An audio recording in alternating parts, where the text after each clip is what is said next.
Di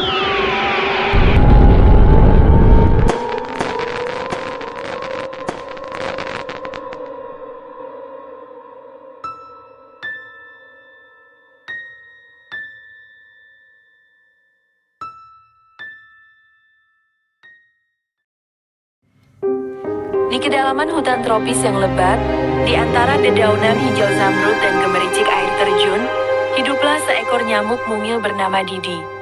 Didi berbeda dari nyamuk-nyamuk lain. Ia memiliki hati yang baik, namun terjebak dalam dilema yang tak terelakkan.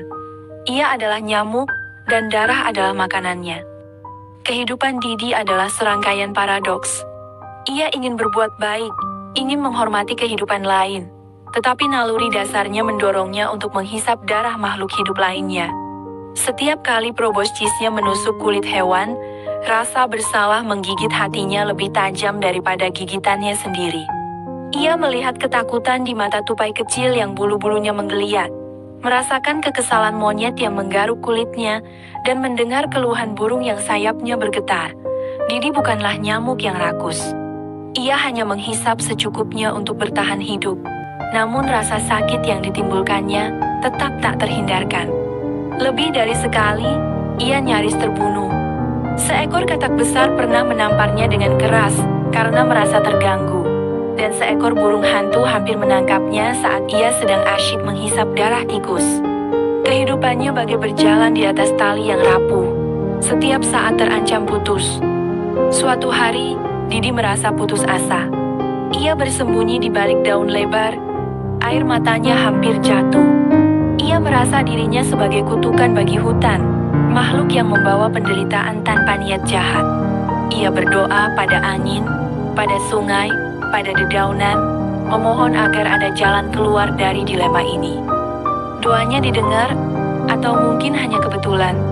Seorang kakek tua, seekor kura-kura bijaksana yang telah hidup berabad-abad di hutan itu, menemukan Didi. Kakek kura-kura mendengarkan keluh kesah Didi dengan sabar. Ia memahami dilema nyamuk kecil itu, memahami bahwa naluri bertahan hidup tak bisa diabaikan begitu saja. Kakek kura-kura lalu memanggil seluruh hewan di hutan, dari siput kecil hingga harimau besar, untuk sebuah pertemuan. Mereka berkumpul di tepi danau, di bawah naungan pohon beringin raksasa.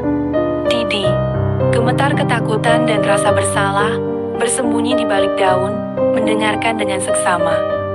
Kakek kura-kura menjelaskan situasi Didi.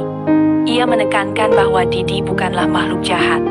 Ia hanya melakukan apa yang harus dilakukan untuk bertahan hidup. Ia kemudian mengajukan sebuah kesepakatan. Para hewan setuju untuk membiarkan Didi menghisap darah mereka. Tetapi dengan syarat, Didi harus melakukannya dengan hati-hati, seminimal mungkin, sehingga mereka hanya merasakan sedikit gatal, bukan rasa sakit yang menusuk. Didi terharu. Ia tak pernah menyangka akan mendapatkan pemahaman dan belas kasihan seperti ini. Ia berjanji akan menghisap darah dengan penuh kehati-hatian, dengan rasa hormat dan tanggung jawab. Ia akan menggunakan proboscisnya dengan lembut, menghisap hanya sedikit demi sedikit, dan selalu meminta izin terlebih dahulu. Sejak saat itu, kehidupan Didi berubah. Ia masih menghisap darah, tetapi dengan penuh rasa tanggung jawab. Ia menjadi nyamuk yang paling dihormati di hutan. Hewan-hewan mempercayainya, dan Didi, dengan hati yang penuh penyesalan dan rasa bersalah, hidup dengan damai, menjadi bukti bahwa bahkan makhluk kecil yang tampak menjengkelkan pun bisa mendapatkan tempat di hati mereka yang lebih besar.